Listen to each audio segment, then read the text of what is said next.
Innal hamdulillah nahmaduhu wa nasta'inuhu wa nastaghfiruhu wa nu'minu bihi wa natawakkalu alayk wa na'udhu billahi min shururi anfusina wa min sayyiati a'malina wa man yahdihillahu fala mudilla lahu wa man yudlilhu fala hadiya lahu wa nashhadu an la ilaha illallah wahdahu wa la sharika lahu wa nashhadu anna muhammadan abduhu wa rasuluhu.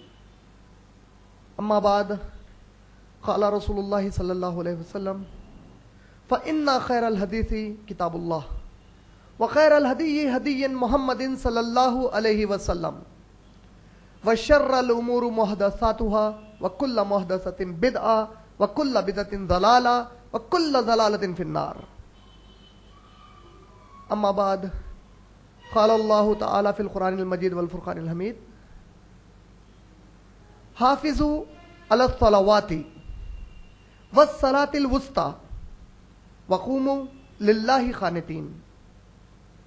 अम्मा बाद, रब्बिश रहली सदरी व यस्सिरली अमरी वहलुल उक़दतम मिन लिसानी यफ़क़हू क़ौली. Respected Brother Mujib and all my dear brothers and sisters, I welcome all of you with the Islamic greetings. Assalamu alaikum wa rahmatullahi wa barakatuhu. The subject of Dars-e-Quran in English for this Sunday afternoon is Salah, the second pillar of Islam. A brief introduction. Many followers of different religions of the world, in one or the other way, try to invoke, to supplicate, to seek help, to seek protection, to thank the God that they believe is their creator, their cherisher, their sustainer, and the one who organizes all the affairs in the universe. And different religions have a different way to supplicate, to thank, to ask for help, or to invoke the Almighty God. If, inshallah, which I am going to conduct in the future Durus-e-Quran, one of my session would be the methods of worship according to major religions of the world. As a comparative study with Salah, let's see how other religions of the world, they worship their Almighty God, whom they believe to be the God, and the Muslims' method of worshipping Allah subhanahu wa ta'ala.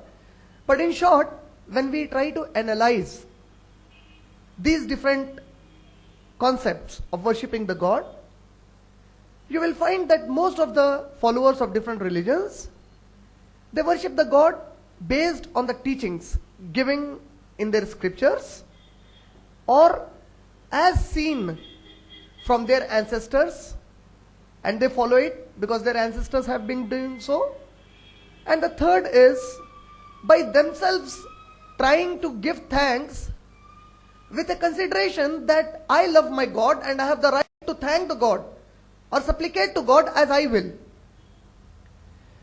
But coming to Islam, a Muslim is a slave of Allah subhanahu wa ta'ala. Every Muslim. All the prophets of Allah, all the messengers of Allah, all the Anbiya, the Sahaba Karam, Raziyallahu ta'ala anhum ajmain, the Awliya Allah, all of us, we are the slaves of Allah. Hum Allah ke ghulam hai. And when I use the word slave, it means that by my own will, I can do nothing. I just do as Allah wants me to do it.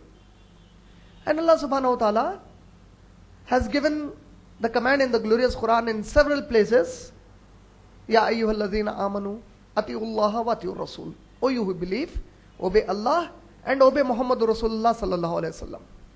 If we read Surah Al-Imran, Surah number 3, ayat number 32, Surah Nisa, Surah number 4, ayat number 59, Surah Nisa, Surah Ma'idah, Surah number 5, ayat number 92, Surah Al-Imran, Surah number 3, ayat number 132, Surah Anfal, Surah number 8, ayat number 1, Surah Anfal, Surah number 8, ayat number 20, Surah Anfal, Surah number 8, ayat number 46, in Surah Nur, Surah number 24, ayat number 52 and 54, in Surah Muhammad, Sallallahu Alaihi Wasallam, Surah number 47, ayat number 33, in Surah Taghabun, Surah number 64, ayat number 13, in Surah Mujadila, Surah number 58, ayat number 12.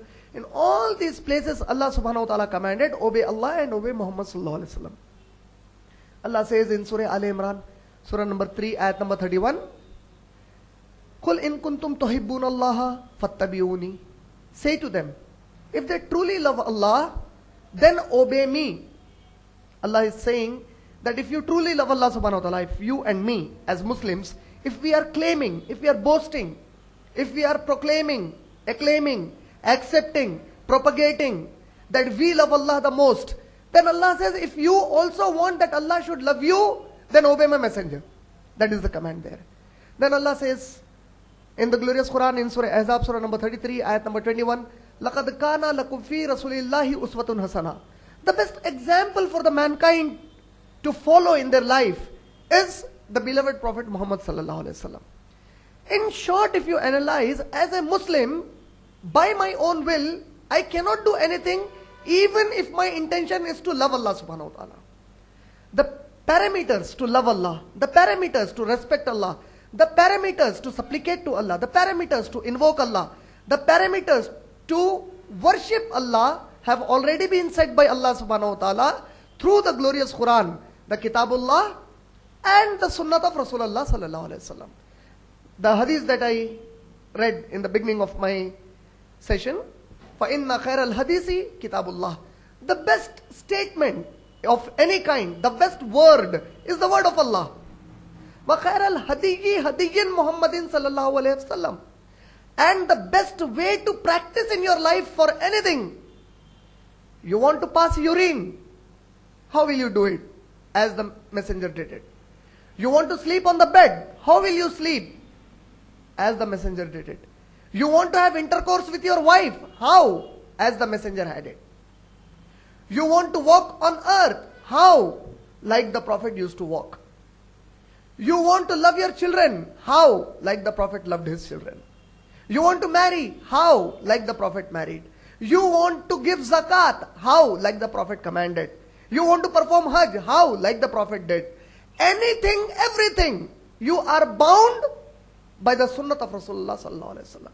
If you don't do that, Allah doesn't accept anything from you.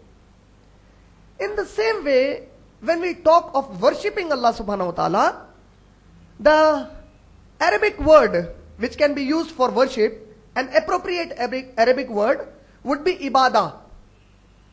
Ibadah is to surrender yourself with all your mental thoughts and your physical appearance to the command of Allah subhanahu wa ta'ala, is ibadah. In other words, there are many ways of making ibadah.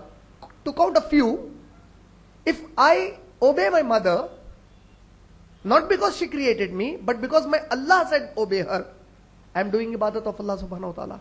If I love my children, not because they are my children, but because Allah said love your children, then I am making ibadah.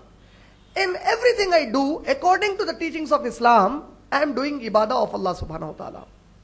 And many people generally use the word worship or pray for salah, which is of course an ibadat in Islam. The English word worship, according to the Oxford Dictionary, it means the practice of showing respect for God, and this God in Oxford Dictionary is with capital G. The practice of showing respect for God or a God. And then the second time when the God is used, it's with a small g. Meaning demigods. For example, I make a Buddha, I make an idol, and I say this is my God. I consider Sai Baba as God. I consider Bhagwan Rajneesh.